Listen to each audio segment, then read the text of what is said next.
First day back to work after a month of having a herniated disc. This is what I get. V6A4 1.8T. I did a service on it. Top off the oil, try to start it, no start. Cranks but no start. That's weird. I make sure nothing's unplugged. Try it again, nothing. It'll crank and crank and crank, but nothing. Just like this.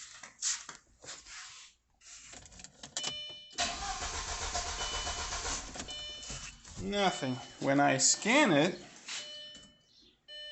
I get a P0688 power supply relay, open circuit. So, of course, I ripped the whole cowl apart. This is the power supply relay right here.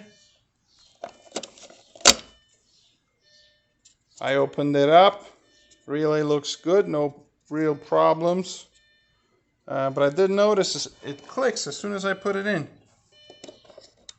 You hear that? You know, it shouldn't be like that. So I figure, let me check the fuses. Something's fucky, right? I checked the fuses.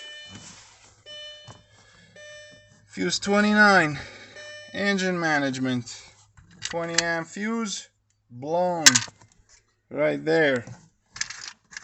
I replaced the fuse, try to crank it, blows right up. What the frick?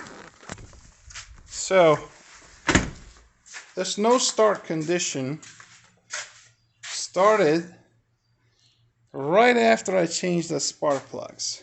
So I figured that's where I'll look after all that, right?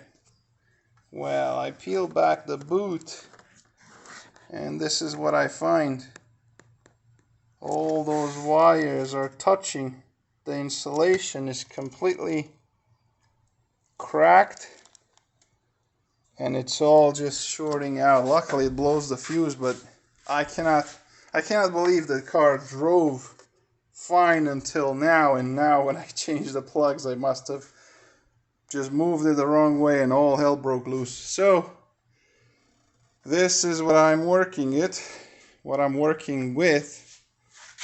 Welcome back to work. Not good. I gotta peel this whole wiring back and see if it's salvageable, if we need to find a good used one and splice it in. Luckily I found it, so now it's just a matter of repairing it.